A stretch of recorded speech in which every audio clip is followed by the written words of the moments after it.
안녕하세요, 준성입니다. 안 그래도 금리 인상을 할 것인지 결정하는 시기가 서서히 다가오면서 투자자분들이 많이 갈등하는 시기인 것 같습니다. 나스닥 지수도 고점 대비 10% 가까이 빠졌죠? 제 계좌도 그 정도 빠진 것 같네요. 작년 12월 5천만 원을 찍었는데 지금 4,600만 원 이하로 내려왔습니다. 예전부터 시작했던 분들이라면 지금까지 시장이 보여주는 이런 변동성들에 익숙해져서 이제는 견딜만한 분들도 계시겠지만, 특히 주식 시작한 지 얼마 되지 않은 경우에는 이전부터 벌어놓은 심리적 여유가 없죠. 정말 많이 갈등하고 있을 것 같습니다.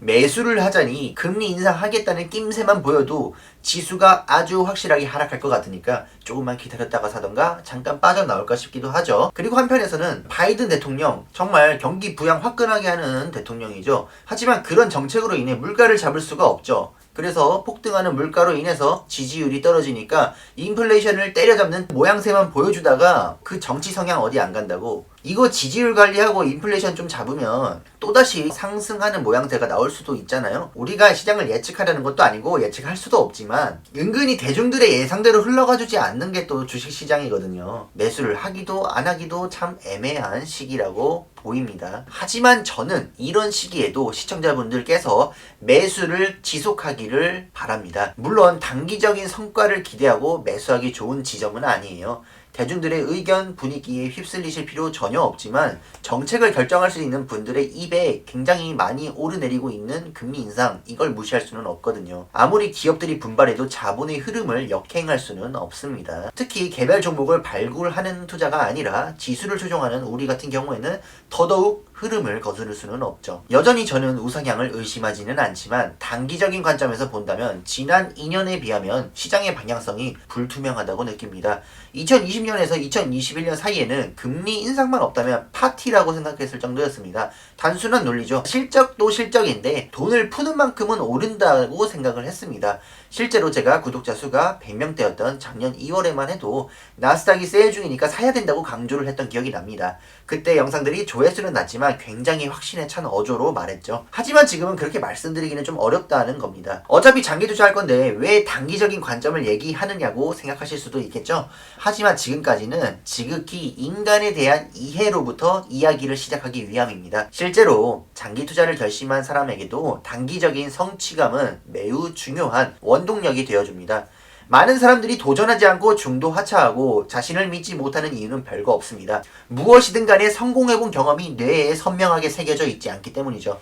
그런데다가 그 성공이라는 것을 매우 대단한 것처럼 여기고 있습니다. 자신은 엄두도 낼 수 없는 영역처럼 생각해버리죠. 하지만 아무리 작은 성공 경험이라도 계속해서 반복하고 내가 무언가를 해냈다는 느낌을 가져본 사람은 다릅니다. 시작했던 그 동기를 잊지 않고 고된 일이라도 장기간 지속할 수 있죠. 당장 팔굽혀펴기 100개 하라고 하면 쉽지 않을 겁니다. 누워서 유튜브 보고 있는데 일어나고 싶겠어요? 근데 매일 한 개만큼은 하고 잠들겠다고 하면 부담스럽지도 않고 다음 날도 할만합니다. 크고 작은 걸 떠나서도 자기 자신에게 성공 경험을 느끼게 해주는 것이 굉장히 중요합니다. 그리고 성공 경험은 주식 투자에서도 굉장히 중요한 역할을 하죠. 어떤 방법으로 수익을 낸 경험이 있는지가 그 사람의 투자 인생의 절반을 결정할 정도라고 해도 과언이 아니에요. 매매에서 벌어본 게 아니라 내가 가만히 보유했다가 벌어본 성공 경험이 있어야 더 견딜 수 있습니다. 막연하게 긴 호흡으로 접근하기보다는 내가 해낼 수 있는 작은 목표를 매일매일 실천하는 게 중요해요. 하루를 버텼으면 다음날도 버티고 그 다음날도 버티는 거죠. 내가 기다려서 수익을 얻었다는 그 경험을 매일매일 느끼고 내가 계획한 일을 실천할 수 있다는 작은 성공 경험, 그것으로 나 자신을 믿는 게 굉장히 중요합니다. 그리고 그렇게 성취하면서 뿜어져 나오는 도파민에 자기 뇌를 노출시킬 필요가 있습니다.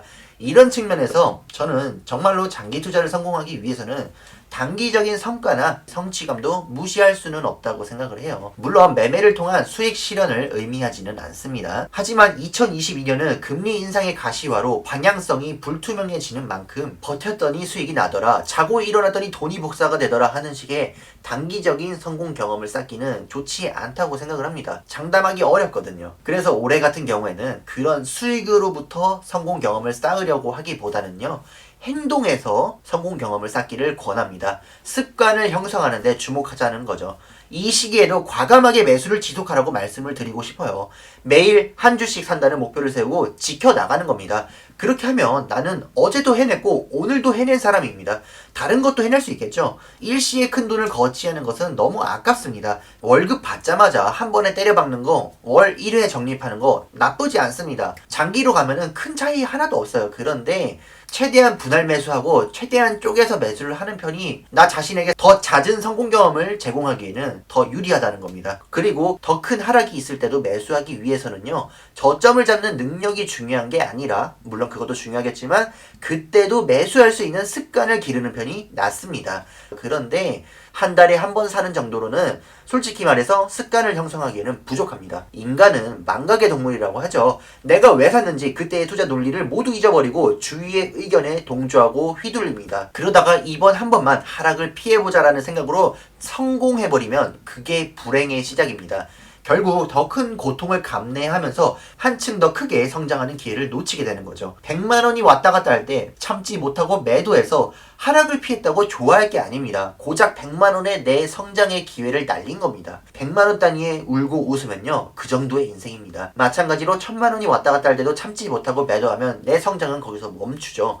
이런 때일수록 저는 매일 매수의 중요성을 강조드리고 싶습니다. 저도 계속 1일 단위로 매수를 하고 있는데요. 하루에 한 주씩 사거나 이틀에 한 주씩 되는 대로 꾸준히 일관성 있게 매수하고 있습니다. 절대 조급하게 매수할 필요가 없어요. 오히려 더 자주 나 자신에게 성공 경험을 제공하는 것이 중요합니다. 매일 한 주씩 매수하는 작은 일이라도 나 자신에게 해냈다고 성취했다는 그런 느낌을 선물해 주는 겁니다. 지수에 투자하기로 한 이상 우리 모두 실력이 뛰어난 사람들은 아닙니다. 그럴수록 시장에 최대한 매달려서 극도로 패시브함을 유지하는 것이 나을 겁니다. 최대한 촘촘하게 분할 매수해서 평균에 수렴하게 만드세요. 그냥 차트를 내 것으로 만드는 겁니다. 매매 타이밍을 찾거나 불안해할 겨를도 없이 자기 자신에게 매일매일 해냈다는 그 감각을 주세요.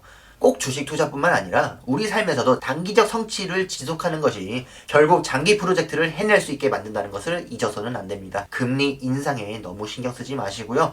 자신이 진정으로 꾸준히 실천할 수 있는지 점검해보는 시간을 가지면 좋을 것 같습니다. 안 그래도 제 채널 시청자분들 레버리지 ETF에 많이 투자하고 계시고 관심 있으신데 자신이 하고 싶은 투자와 할 수 있는 투자는 좀 차이가 있습니다. 이 사이에서 현명하게 타협하셨으면 좋겠고요. 2022년의 시작인 1월이 지나기 전에 자신이 실천 가능한 투자를 찾기를 바랍니다. 오늘도 끝까지 시청해주셔서 감사합니다.